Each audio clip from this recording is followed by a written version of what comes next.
US-ഉം ഇസ്രായേലും ഇറാനുമായിട്ടുള്ള പശ്ചിമേഷ്യൻ യുദ്ധം തുടങ്ങിയിട്ട് 1 മാസം പിന്നിടുകയാണ്. ഈ 1 മാസത്തിനിടയിൽ ഏറ്റവും ക്രൂഷ്യലായിട്ടുള്ള സമയം കടന്നുപോയത് ഹോർമൂസ് സ്ട്രെയ്റ്റുമായി ബന്ധപ്പെട്ടിട്ടുള്ള വിഷയത്തിലാണ്. ഹോർമൂസ് സ്ട്രെയ്റ്റുമായി ബന്ധപ്പെട്ട് ഈ രാജ്യങ്ങൾ തമ്മിൽ അടിപിടി കൂടിയപ്പോൾ അത് ലോകരാജ്യങ്ങളെ തമ്മിൽ അവർക്കിടയിൽ തന്നെ വലിയ വിഷയമാകുമെന്നുള്ള തരത്തിലേക്ക് മാറുന്നു. കാരണം അതുവഴിയാണ് ഏതാണ്ട് എല്ലാ തരത്തിലുമുള്ള ചരക്ക് നീക്കങ്ങളും നടന്നുകൊണ്ടിരിക്കുന്നത്.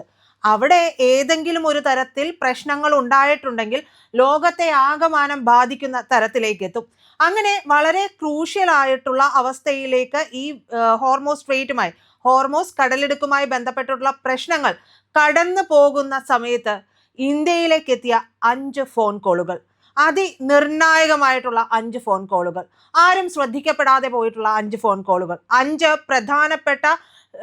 പ്രധാനപ്പെട്ട ശക്തികളായിട്ടുള്ള രാജ്യങ്ങളിൽ നിന്നുള്ള ഫോൺ കോളുകളാണ് ഇങ്ങനെ വന്നത്. അതും നമ്മുടെ രാജ്യത്തേക്ക്, ന്യൂഡൽഹിയിലേക്ക്.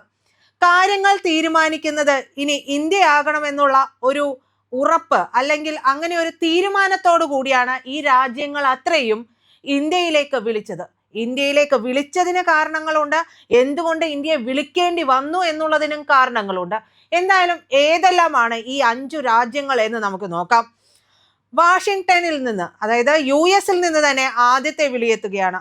4 വർഷമായിട്ട് റഷ്യൻ എണ്ണ വാങ്ങരുത് എന്നുള്ള തരത്തിൽ ഇന്ത്യക്കുമേൽ വലിയ രീതിയിലുള്ള തീരുവ യുദ്ധമൊക്കെ നടത്തിക്കൊണ്ടിരിക്കുന്ന സാക്ഷാൽ ട്രംപിന്റെ രാജ്യത്ത് നിന്ന് വിളിയെത്തുന്നു. എന്നിട്ട് പറയുകയാണ്, ആശാനെ കുറച്ചധികം എണ്ണ ഒന്ന് വാങ്ങാമോ?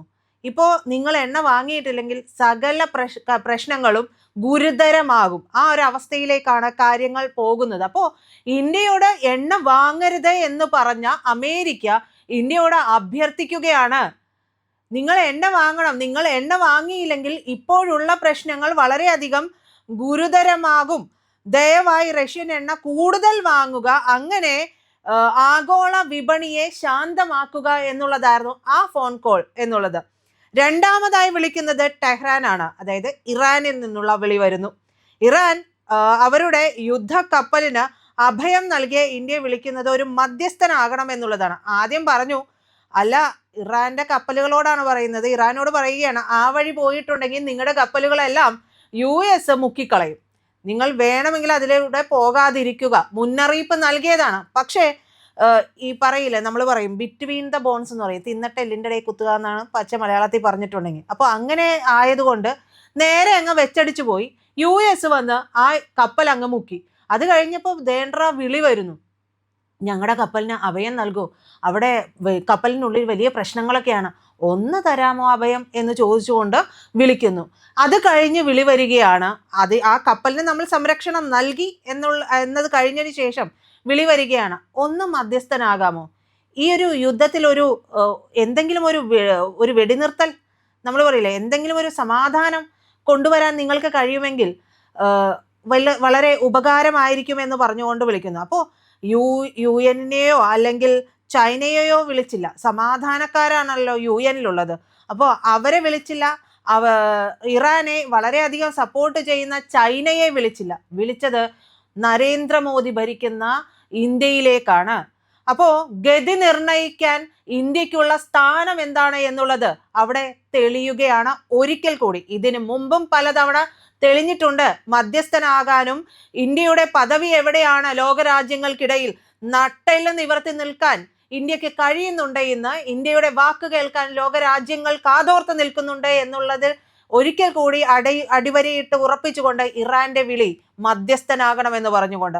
മൂന്നാമത്തെ ആൾ വിളിക്കുന്നു, സാക്ഷാൽ പുടിൻ വിളിക്കുകയാണ്. നമുക്കറിയാം പുടിനും മോദിയും തമ്മിലുള്ള ബന്ധം എത്രത്തോളം അഭേദ്യമായതാണ് എന്നുള്ളത് നമുക്കറിയാം. അപ്പോൾ പുടിൻ വിളിക്കുകയാണ്. പുടിൻ വിളിച്ചിട്ട് എന്താണ് പറയുന്നത്? യുദ്ധം അവസാനിപ്പിക്കാനായിട്ട് മച്ചാനെ ഒന്ന് സഹായിക്കണം, ബ്രിക്സ് വഴി ഇന്ത്യ മുൻകൈ എടുത്തുകൊണ്ട് ഈ ഒരു യുദ്ധം ഒന്ന് അവസാനിപ്പിച്ച് തരാമോ? ഞങ്ങൾ ഇവിടെ പെട്ടുകിടക്കുകയാണ്, ഇനി അടുത്തടുത്ത് കൂടി പെടാനായിട്ട് സാധ്യതയൊന്നുമില്ല, അറിയാലോ അളിയന് എന്നുള്ള തരത്തിലായിരുന്നു ആ വിളി വരുന്നത്.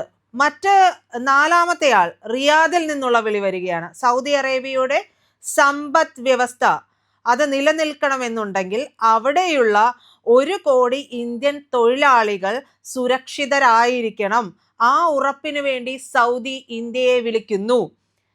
അവിടെയും ഇന്ത്യ ഒരു നിർണായക ശക്തിയായി മാറുന്നു എന്നുള്ളതാണ്. ഏറ്റവും ഒടുവിൽ നോക്കുമ്പോൾ ബീജിംഗ് ചൈനയിൽ നിന്ന് ഷീ വിളിക്കുകയാണ്. അപ്പോൾ ചൈനയുടെ 80% എണ്ണ ഇറക്കുമതിയും കടന്നു പോകുന്ന കടലിടുക്കാണ് ഹോർമൂസ്. അപ്പോൾ ഇന്ത്യൻ നാവികസേനയുടെ കാവൽ അവർക്ക് വേണം.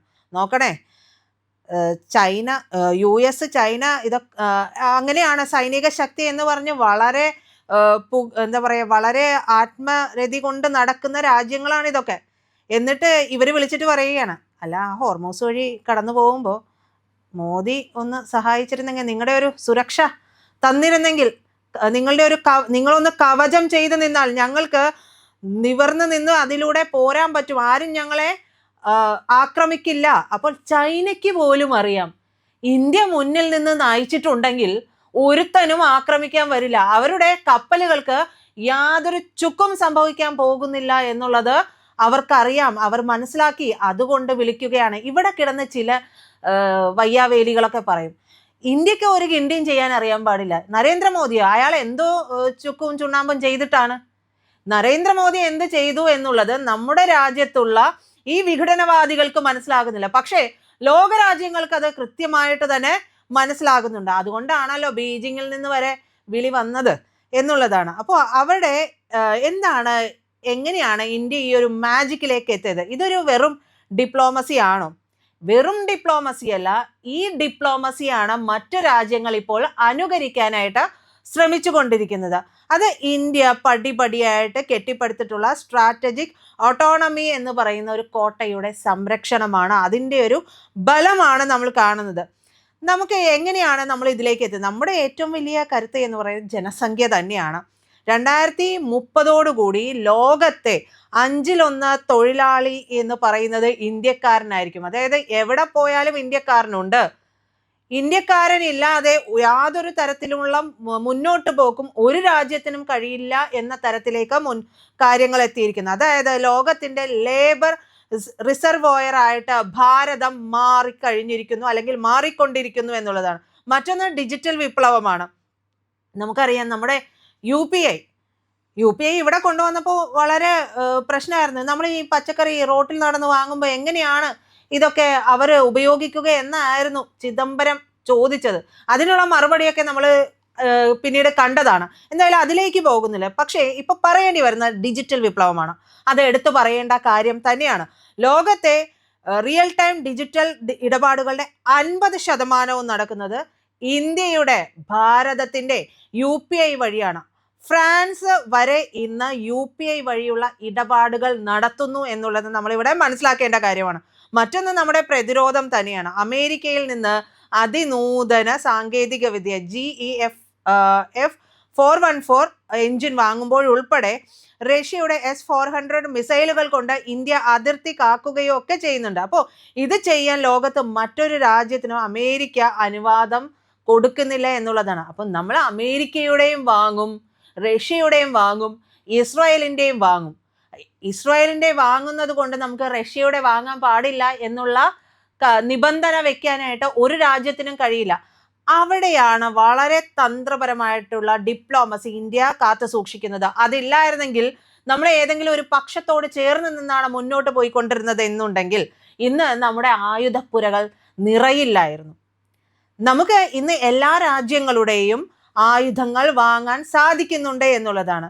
മറ്റൊരു കാര്യം നമ്മൾ ഓർക്കണം, നമ്മുടെ വിദേശകാര്യ മന്ത്രി S. ജയശങ്കർ അദ്ദേഹം പറഞ്ഞത് അമേരിക്കയുമായിട്ട് സഹകരിക്കുക, ചൈനയെ കൈകാര്യം ചെയ്യുക, യൂറോപ്പിനെ വളർത്തുക, റഷ്യയ്ക്ക് ആത്മവിശ്വാസം നൽകുക, ജപ്പാനെ ഈ ഒരു മേഖലയിലേക്കൊക്കെ കളികളിലേക്കൊക്കെ കൊണ്ടുവരിക.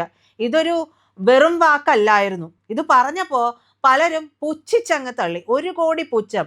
ആ പുച്ഛിച്ച് തള്ളിയ ആളുകളെല്ലാം ഇന്ന് മൂക്കത്ത് വിരൽ വെക്കുന്നുണ്ട്. തുറന്നു പറയാൻ പറ്റില്ലല്ലോ, പലർക്കും അങ്ങനെയാണല്ലോ, അവരുടെ രാഷ്ട്രീയം അങ്ങനെയാണ്. അപ്പോൾ ഇന്ന് ലോകം 2 തട്ടുകളിലായിട്ട് തിരിയുമ്പോൾ എല്ലാവർക്കും ബിസിനസ് ചെയ്യാൻ പറ്റുന്ന, എല്ലാവർക്കും വിശ്വസിക്കാൻ കഴിയുന്ന ഏറ്റവും വലിയ ഒരു ശക്തി എന്ന് പറയുന്നത് ഇന്ത്യ തന്നെയാണ്. അത് വലിയ വൻ രാജ്യങ്ങൾ മുതൽ ഏറ്റവും താഴെ തട്ടിൽ കിടക്കുന്ന വളർച്ചയുടെ വക്കിലുള്ള രാജ്യങ്ങൾ വരെ സമ്മതിച്ചു തരുന്ന ഒരു കാര്യമാണ് എന്നുള്ളതാണ്. നമുക്ക് വെല്ലുവിളികൾ ഇല്ലാഞ്ഞിട്ടല്ല കേട്ടോ, വെല്ലുവിളികളുമുണ്ട്.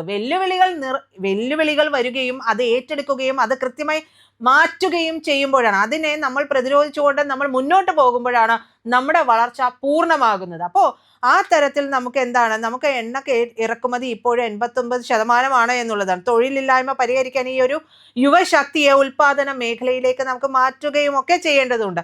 എന്തായാലും അടുത്ത 15 വർഷം നമുക്ക് നിർണായകമാണ്. നമ്മളൊരു കഴിഞ്ഞ 10 വർഷത്തിലധികമായിട്ട് ഏറ്റവും വലിയ നിർണായക ശക്തിയായിട്ട് മാറിക്കഴിഞ്ഞിരിക്കുന്നു. അടുത്ത 15 വർഷവും ഇന്ത്യയെ സംബന്ധിച്ച് നിർണായകം തന്നെയാണ്. ഇന്ത്യ ഏത് പൊസിഷനിലേക്ക് എത്താൻ കുതിച്ചുകൊണ്ടിരിക്കുന്നു ആ പൊസിഷനിലേക്ക് തന്നെ എത്തും. അതിൻ്റെ ഒരു നേർസാക്ഷ്യമാണ് ഈ 5 രാജ്യങ്ങളിൽ നിന്ന് ഈ ഒരു സമയത്ത് വന്നിട്ടുള്ള ഈ 5 ഫോൺ കോളുകൾ.